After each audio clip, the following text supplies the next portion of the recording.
ముందుగా దేవునికి వందనాలు. అలాగే ఈ అవకాశం దైవజనులకి హృదయపూర్వక వందనాలు తెలియజేసుకుంటున్నాను. అలాగే కుడి వచ్చిన సంఘానికి ఉన్న హృదయపూర్వక వందనాలు తెలియజేసుకుంటున్నాను. దేవునికి స్తోత్రం. ఇందాక పిల్లలు భయం ఉండదు, దేవునిలో దిగులు ఉండదు, యేసునామాన్ని పాట పాడారు. కానీ చిన్న విషయాలకు కూడా భయపడిపోతున్నారు క్రైస్తవులుగా ఉండి.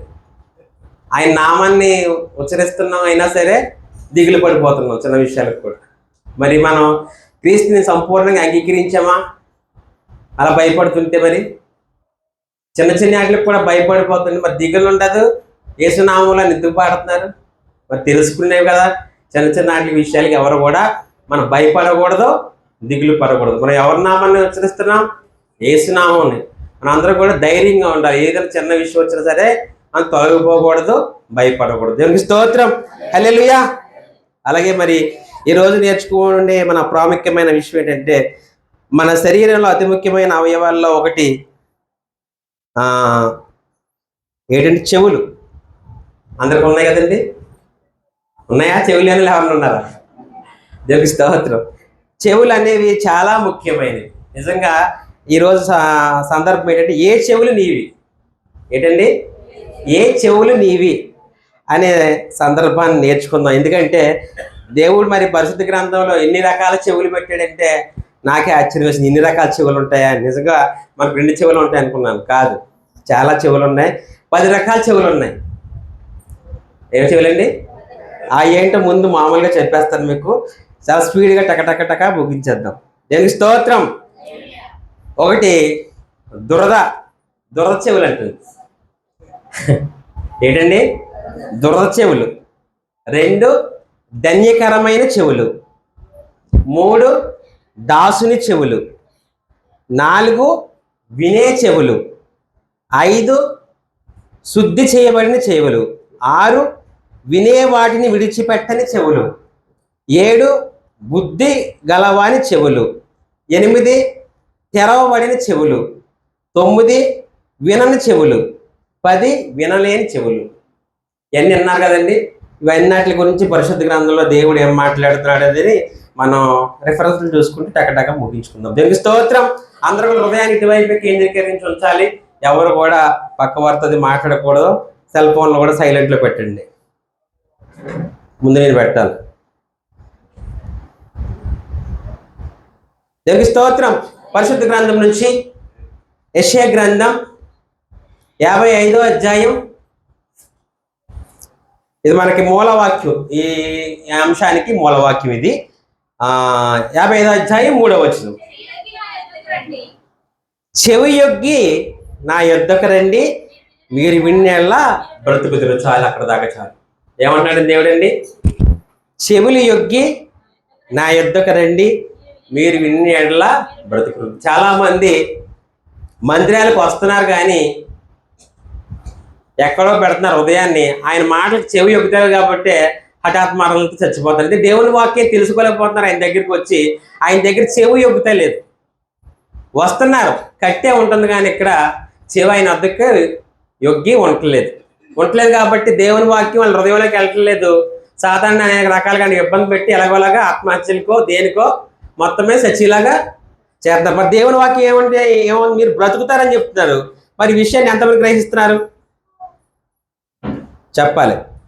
ఎవరు గ్రహిస్తలేదు. ఎందుకంటే దేవుడి మాటలు నిజంగా చెవి యొగ్గింటే మనం బ్రతుకుతాం. ఎందుకంటే ఆయన అంత అలా చెప్పారంటే మనం ఎవరు కూడా దేవుని వాక్యాన్ని చెవి యొగ్గి వింటలేదు కాబట్టి ఇలా రకరకాల హఠాత్ మరణాలతో జనం చనిపోతున్నారు. ఆయన మాటలు వింటే ఆయన ఇచ్చిన ఆయుష్ ఎంతవరకు ఉన్నదో పొలిమేర అంతవరకు మనం బ్రతుకుతాం.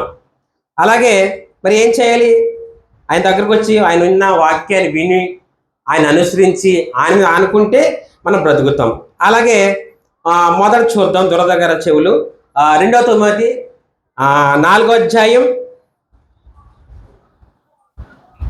3వ వచనం చూద్దాం. ఎందుకనగా జనులు హితబోధను సహింపక దురద చెవి గలవారై తమ స్వకీయ దురాశలకు అనుకూలమైన బోధకులను తమ కొరకు పోగు చేసుకుని. చాలా అక్కడ దాకా చాలు. నిజంగా అక్కడ జనులు హితబోధ అంటే ఏంటండి? ఆరోగ్యకరమైన బోధ అంటే ఏదైనా ఉన్నదంటే ఇదే, దేవుని మాటలే ఆరోగ్యకరమైన బోధ. మరి నిజంగా ఆరోగ్యమైన బోధని ఎవరు కూడా లెక్క చేయరు. చాలా మందిరాల్లో చూస్తుంటాం, పెద్ద పెద్ద మందిరాల్లో చూస్తూ ఉంటాం. అక్కడ దైవజనులు చెప్పుకుంటూ వెళ్తారు, ఇవి పక్క వాళ్ళతో మాట్లాడుతూ ఉంటారు. ఏదో చెవుల్లో ఆవిడ చెప్పిన సోదంతా ఏంటంటే, ఏం కూర ఉండొక్క, ఎలా ఏ కూర ఉండొచ్చో, సీరే కొన్నాం, ఎక్కడ పోన్నాం, బాగుంది, ఇలా అంటే దైవజనులు అక్కడ ఎంతో కష్టపడి మీకు వాక్యాన్ని బోధిస్తుంటారు. ఈ చెవులు దొరదొచ్చేసి లేని పని విషయాలన్నీ కూడా మందిరంలోనే మాట్లాడుకుంటుంటారు. ఇలాంటి వాళ్ళు లేరనుకుంటున్నారా? బోర్డంత మంది ఉన్నారు. కావాలంటే మీరు అబ్జర్వేషన్ చేయండి. ఎప్పుడైనా సరే అంటే మన దగ్గర తక్కువ జనం ఉంటారు కాబట్టి బాగా కనిపిస్తారు కాబట్టి ఎవరు సైలెంట్గా ఉంటారు, దైవజనులకి భయపడి, దేవుడికి భయపడి కాదు.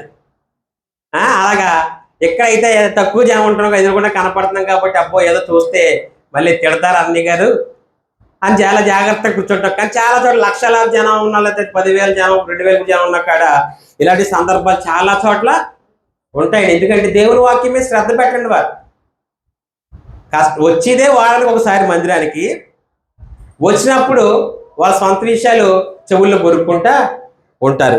నిజంగా అక్కడ దైవజనుల మీద కొంతమంది అయితే సెటర్లు వేసుకునే వాళ్ళు కూడా ఉంటారు. లేకపోవడం ఎలా అనుకుంటారా? దైవజనులు అక్కడ వాక్యం చెప్తుంటే అబ్బో దైవజనుల మీద సెటర్ చేసి ఎంతో మంది ఉంటారు. వెళ్తారు ఎవరండి వీళ్ళందరూ కూడా దొరదగల చెవులు అనమాట. దేవుడు చెప్తున్నారు. నిజంగా సత్యమునకు ఆయన ఎంత చెవులు ఎలా ఇవ్వమండి, ఆయన కల్పనా కథల వైపు వెళ్తున్నారు తప్ప సత్యానికి ఎవరు కూడా మొగ్గు చేపట్టలేదు. కల్పనా కథలే కావాలి ఈ రోజుల్లో క్రైస్తవులకి. నిజంగా సత్యమైన వాక్యం బోధిస్తుంటే దైవజనుల మీద సెటర్లు వేసి వాళ్ళే ఈ లోకంలో ఎక్కువైపోయారు. అలాగే రెండోది చూద్దాం, ధన్యకరమైన చెవులు. మత్తయి సువార్త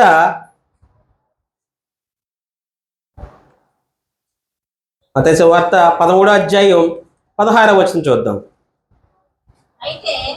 అయితే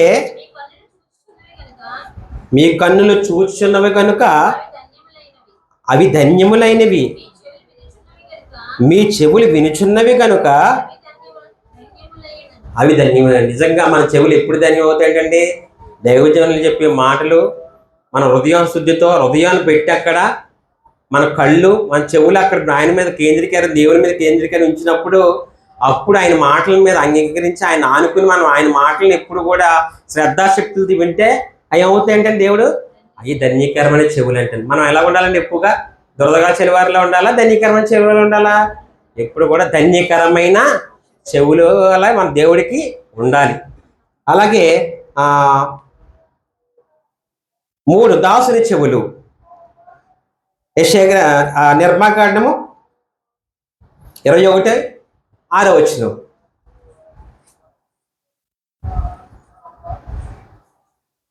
నిర్మాకాండం 21:6. వాని యజమానుడు దేవుని యొద్దకు వారిని తీసుకుని రావలెను, మరియు వారి యజమానుడు తలుపునొద్దకైనను ద్వార బంధం వద్దకైనను వానిని తోడుకుని పోయి వాని చెవిని కదురుతో గొచ్చవలెను. తరువాత వాడు నిరంతరం వానికి దాసేయండు. ఈ మాటకి మనకు అర్థం ఏంటంటే యజమానుడు దాసు. నిజంగా మన భాషలో చెప్పుకోవాలంటే పెద్ద పెద్ద ఇళ్ళలో పాలు కాపులు ఉంటారు కదండి, రైతులకి పాలు కాపులు ఉంటారు. అలాగా కొంతమంది యజమానుడు అంటే ఆ ఇంట్లో ఉన్న వాళ్ళ మాట లేదా ఒక ఉన్నమైన మాట వింటున్నాడు, కానీ దేవుని మాటకి చెవి యొగ్గట్లేదండి. కానీ ఇక్కడ దేవుడు మనకి ఏం సెలవిస్తున్నారు? దేవుని మాటకి మనం చెవి యొగ్గాలి. మూలవాక్యం మనం విన్నాం, ఆయన వద్దకు రండి, దేవుని వద్దకు చెవి యొగ్గ రండి అని దేవుడు చెప్తున్నారు, మీరు బ్రతుకులని చెప్తున్నారు. కానీ ఇక్కడ చాలా మంది ఒక యజమానికి చెవి యొగ్గుతున్నారు తప్ప దేవుని మాటలకి చెవి యొగ్గట్లేదు. చెవి యొగ్గితే ఎలా ఉంటుందంటే నేడు క్రైస్తవ్యం ఉంటుందని చెప్పండి, ఎలా ఉండదు. ఎందుకంటే సత్యవాక్యాన్ని ప్రకటించేవారు చాలా తక్కువగా ఉన్నారు. ఇలాంటి మాటలు చాలా చోట్ల అని ప్రకటించబట్టలేదు. ఎంతసేపు ఆశీర్వాదాలు, నీకు అది వస్తుంది ఇది వస్తుంది అనే మాటలు చెప్తారు, కానీ ఇటువంటి సందర్భాలు ఎవరు మనకి బయట చూపించట్లేదు. మరి అలాగే 4 వినే చెవులు.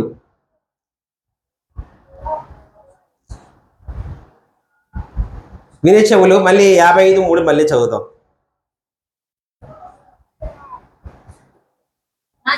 చెవియొగ్గి నా యొద్దకు రండి, మీరు విని ఎడల బ్రతుకు. నిజంగా ఇక్కడ మాటలు విన్నవారు వినే చెవులు అంటే ఎవరండి? ఇక్కడ దేవుడి మాటలు ఎవరైతే శ్రద్ధాశక్తులతో వింటారో, ఆయన అంగీకరిస్తారో, వాళ్ళందరూ కూడా బ్రతుకుతారని దేవుడు ఎంతగానో సెలవిస్తున్నారు ఈ మాటలను బట్టి. మరి మనం ఎప్పుడు కూడా మందిరానికి వచ్చామంటే మన మనసు అంతా దేవుని వైపే కేంద్రీకృతం ఉంచాలండి. ఎప్పుడు కూడా ఇతర వైపు, ఇంటి వైపు, ఆలోచనల వైపు, మన కుటుంబ ఆలోచనల వైపు, లేదా ఏదో సమస్యల వైపు ఎప్పుడు కూడా వెళ్ళకూడదండి. ఆయన ఎప్పుడు కూడా ఇక్కడికి వచ్చామంటే మన చెవి ఆయన ముందు పెట్టాల్సిందే. ఇంకా ఇక్కడ వాక్యం అయిన తర్వాత మన మందిరం ఈ మెట్లు దిగి దాకా కూడా మన మనసు అంతా, మన చెవులంతా ఎవరు పెడతాకంటే ఆయన చెవి యొక్క పెట్టాలండి.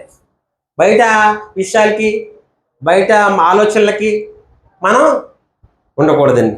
అలాగే 5 శుద్ధి చేయబడిన చెవులు.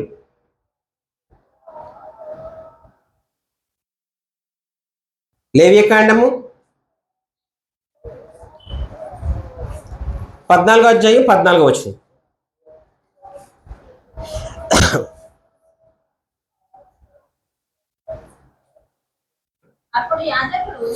అప్పుడు యాజకుడు అపరాధ పరిహారార్థమని దాని రక్తములో కొంచెము తీసి పవిత్రత పొందగోరువాని కుడి చెవి కొన మీదను, వాని కుడి చేతి బొటల వేల మీదను,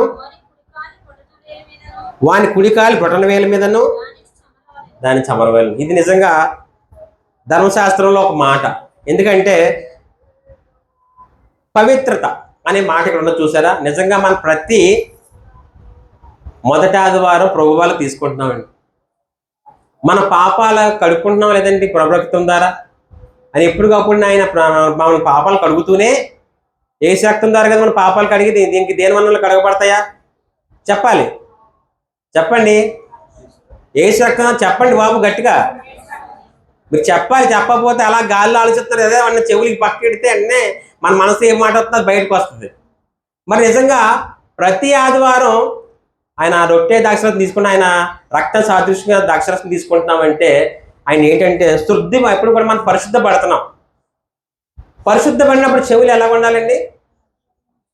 పరిశుద్ధంగానే ఉండి శుద్ధిపడిన చెవులు, శుద్ధి చేయబడిన చెవుల్లాగే మనం ఉండాలి. కానీ మళ్ళీ మన అపవిత్రమైన చెవుల్లాగా మనం చేసుకుంటాం. ఎందుకంటే లోకంలోకి వెళ్ళి బూతు మాటలు, బూతు సినిమాలు, బూతు పాటలు ఇలా ఎన్నో మళ్ళీ మన చెవుల్లోకి ఎక్కించుకుని విని మళ్ళీ మన హృదయాన్ని పాడు చేసుకుంటున్నాం. ఇదే అండి పవిత్రత అంటే. మరి అన్నాగా నెలకోసారి అందంగా దేవుడి ద్వారా పవిత్రత చేసుకుంటున్నాం, చెవులు శుద్ధి, హృదయాన్ని శుద్ధి చేసుకుంటున్నాం, చెవులను శుద్ధి చేసుకుంటున్నాం. మళ్ళీ హృదయంలోకి వెళ్ళి మళ్ళీ లోకంలోకి వెళ్ళి అపవిత్రం చేసుకుంటాం. ఇలాగ ఎవరో ఉండకుండా శుద్ధి చేయబడిన చెవులుగా ఉండమని దేవుడు మనకి ఈ వాక్యం ద్వారా చదివిస్తున్నారు. అలాగే వినే వాటిని విడిచిపెట్టి చెవులు. ఇది కూడా చూద్దాం. హెబ్రీయులకు రాసిన పత్రిక 2వ అధ్యాయం 1వ వచనం. కావున మనము వినిన సంగతులను విడిచిపెట్టి కొట్టుకొని పోకున్నట్లు వాటి యందు మరీ విశేష జాగ్రత్త కలిగి ఉండవలెను. అంటే ఏంటండి? ఇక్కడ చెప్పి వాక్యం, ఇక్కడ చెప్పిన వాక్యాన్ని హృదయంలో ఉంచుకోవాలండి. వినేసి విడిచిపెట్టుగా ఉండకూడదండి. జాగ్రత్తగా విశేషంగా కలిగి ఉండి మన దేవుడు ఇక్కడ ఉన్న వాక్యాన్ని ఎంతగానో బోధిస్తారు దైవజనులు. ఎవరు చెప్పినా సరే ఇక్కడ మాటలని అవి మన హృదయంలో ఉంచుకుని ఫలించి అనేక ఆత్మలు రక్షించే సాధనాలుగా మనం తయారవ్వాలి. పౌలు గారు అదే కదండి మనం చెప్పింది. పౌలు గారు చెప్పిన మాటే కదా ఇది కూడా. ఇక్కడ ఏమైనా చెప్పినా సరే మాటలను ఎవరైనా సరే చాలా భద్రపరచుకోవాలి, హృదయంలో భద్రపరచుకోవాలి. భద్రపరచుకోకుండా ఏముంటానని వాడిని విని వెంటనే విడిచిపెట్టేస్తున్నారు. ఎంత వాక్యాన్ని బోధిస్తే ఏముంటుందండి? ఎన్ని రకాల వాక్యాలు బోధించి మీ హృదయాలను మార్చాలని దైవజనులు తపన పడుతుంటారు. మీరు నిత్య నరకానికి వెళ్ళిపోకూడదని ఎంత తపనతో ఆయన హృదయంగా బాధపడితే ఎంతగా వాక్యాన్ని ఇక్కడ గంభీరంగా చెప్పినా సరే వింటున్నారు. విని విడిపెట్టే చెవులుగా చాలామంది ఈ లోకంలో ఉంటున్నారు. ఎంత వాక్యం చెప్పినా వింటున్నారు, ఆ విన్న వాక్యాన్ని వెంటనే మళ్ళీ గాలికి విడిచిపెట్టేస్తారు. అదే మరి విని వాటిని విడిచిపెట్టే చెవులు అంటే అదే. అలాగే మన దగ్గర జాగ్రత్తగా పౌలు గారు ఏం చెప్పినట్లు దైవజనం చెప్పిన వాక్యం విడిచిపెట్టకండి, జాగ్రత్తగా మనం ఆ హృదయంలో ఉంచుకొని మీరు ఫలించి మీ కుటుంబంలో అనేకులకు ఇరుగు పొరుగు వారికి రాత్రి మనం సువార్త గురించి చూసాం కానీ ఎలా చెప్పాలి సువార్త అనేది కూడా నేర్చుకున్నాం. అలా ప్రతి ఒక్కరికి కూడా మన మీద మా సువార్త భారం ఉంది కాబట్టి ప్రతి వారం కూడా విని విడిచిపెట్టుకోండి, చెవులు ఎవరు ఉండొద్దని ఈరోజు ప్రభుత్వం నేను తెలియజేసుకుంటున్నాను. అలాగే 7 బుద్ధి గలవారి చెవులు. మత్తయి సువార్త 7వ అధ్యాయం 24వ వచనం.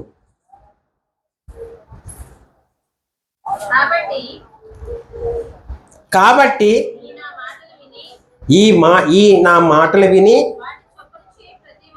వాటి చెప్పుని చేయి ప్రతివాడును బండ మీద తన ఇల్లు కట్టుకొనిన బుద్ధిమంతుని పోలే ఉన్నాడు. నిజంగా బుద్ధి గలవారి చెవులు ఎలా ఉంటాయంటే దేవుని మాటలను అందంగా వింటారు, విని హృదయంలో ఉంచుకొని వాళ్ళు ఫలిస్తారు, ఎప్పుడు కూడా బుద్ధిమంతుని పోలి ఉంటారంట. నిజంగా దేవుడు ఇంత వాక్యాన్ని మనకి ఎందుకంటే చాలా మంది బుద్ధి గలవారు ఎప్పుడు కూడా చెవులు ఎప్పుడు కూడా దేవుని వాక్యం మీదే ఉంటాయి. ఇతర వేషాల మీద, పక్కవాడి మీద, లోకాశల మీద, పక్కడు ఏం చెప్పుకుంటున్నాడు అలాంటి వాటి మీద ఉండవండి. బుద్ధి గలవారి చెవులు ఎలాగ ఉంటాయి చెప్పాలి, మళ్ళీ చదవమ్మా వాక్యం ఒక్కసారి. కాబట్టి ఈ నా మాటలు విని వాడు చెప్పున చెయ్యి ప్రతి వాడును బండ మీద తన ఇల్లు కట్టుకోండి. బండ మీద ఇల్లు అంటే యేసుక్రీస్తుని మనం నిజంగా హృదయంలో గట్టిగా పెట్టుకున్నాం. ఎటువంటి భయం కానీ దిగులు కానీ ఏమన్నా ఉంటాయండి, స్ట్రాంగ్గా మనం ఉంటాం. ఈ లోకంలో ఎటువంటి వాటికి కూడా చెదిరిపోము, భయపడము, అలా ఉంటాం. కాబట్టి మరి బుద్ధిగల చెవులుగా మీరు ఉండాలని చెప్తున్నాను. అలాగే 8 తెరవబడిన చెవులు. అయిపోయిన చివరికి వస్తాం. మార్కు సువార్త 7వ అధ్యాయం 39వ వచనం, 35వ వచనం, సారీ క్షమించండి, 35. అంతట వాని చెవులు తెరవబడిను, వాని నాలుక నరము సడలి, వాడు తేటగా మాట్లాడుచుంది. ఇక్కడ యేసు ప్రభు గారు స్వస్థత గురించి ఇక్కడ మనం ఈ వాక్యాన్ని తెలుసుకోవాలి. ఎందుకంటే నిజంగా ఆయన వాక్యాన్ని వింటూ మన చెవులు తెరవబడి అనుకోండి,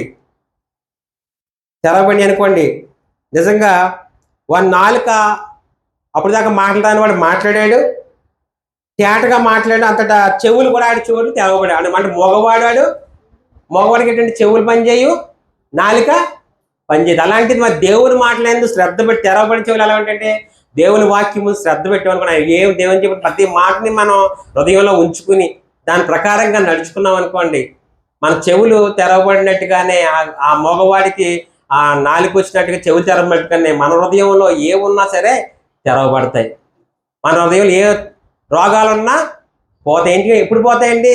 మన ఆయన ముందు చెవులు తెరవబడాలి, ఆయన వాక్యానికి తెరవబడాలి. అంతేగాని ఏదో గులువ పట్టేసి ముద్దల్లా కట్టేసిన వాళ్ళలాగా ఎంత వాక్యం చెప్పినా చెవులో జోరగల ఎంతసేపు వాక్యాన్ని బోధించినా యథావిధిగా ఉన్నాం అనుకోండి, ఎప్పటికీ మన చెవులు తెరవబడితేనే మన వాక్యం హృదయంలోకి వెళ్తేనే మనలో ఉన్న రోగాలన్నా ఏమన్నా సరే పోతాయి. అప్పుడే పోతాయి. పోకుండా దేవుని వాక్యాన్ని అంగీకరించకుండా వినకుండా నా రోగాలు పోలేదు, నాకు ఏమి బాధలు తీరతలేదు, ఎలా తీరుతాయండి? తీరవండి. అలాగే వినని చెవులు 9 యెషయా గ్రంథము 42వ అధ్యాయం 20వ వచనం.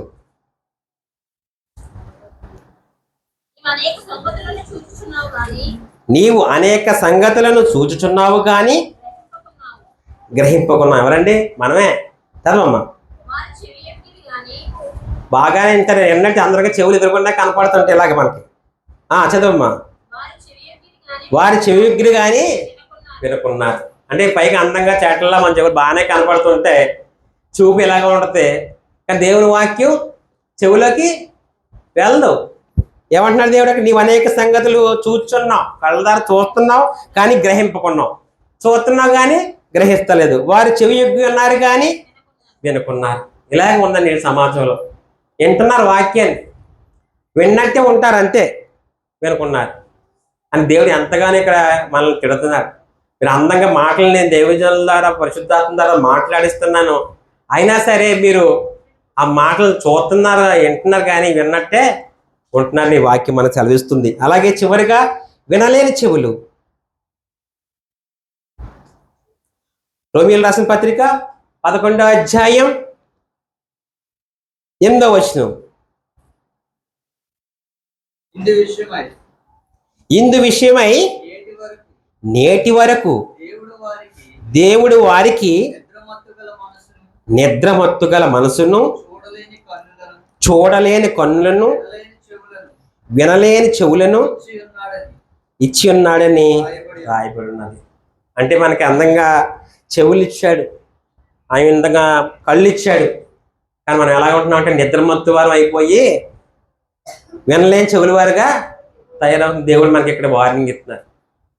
మరి అలాగ ఉందాం, మనం వినే చెవులుగా ఉందామా?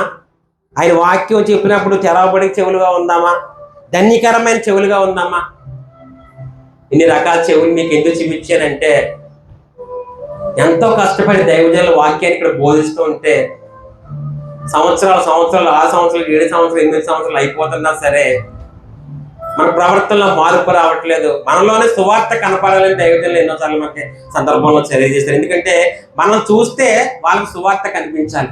ఒకప్పుడు ఎలాగుండేది ఈమె, ఒకప్పుడు ఇలాగుండేవాడు ఈయన, ఈ మార్పు కారణం ఏంటి, అది నేను తెలుసుకోవాలి అని ప్రతి ఒక్కరు హృదయాల్లో నేను కలిగేలాగా మన ప్రవర్తన కలిగి ఉండాలి. దేవుని యందు మన యథార్థమైన ప్రవర్తన కలిగి ఉండాలి. దేవుని యందు భయభక్తులు కలిగి ఉండాలి. ఆయన ఆనుకుని ఉండాలి. ఇలా ఎన్నో మాటలు మనకి తెలుస్తాయంటే, ఎన్ని మాటలు మనం చెవులు బట్టి వింటే ఆ హృదయంలోకి వెళ్ళినప్పుడే మనం ఎన్ని చేయగలం. మీరు ఎప్పుడు ధన్యకరమైన చెవులుగారుగా ఉండాలని, ఇక్కడున్న మాటలన్నీ మీకు చెవుల ద్వారా మనసులో హృదయంలోకి వెళ్ళి ఫలించి అనేకుల్ని ఆత్మలు రక్షించాలని ప్రభువు పేరిట మీ అందరికీ తెలియజేసుకుంటుంది. స్తోత్రం. హల్లెలూయా. విలువైన సమయం ఇచ్చిన దైవజనులకు హృదయపూర్వక వందనాలు తెలియజేసుకుంటున్నాను.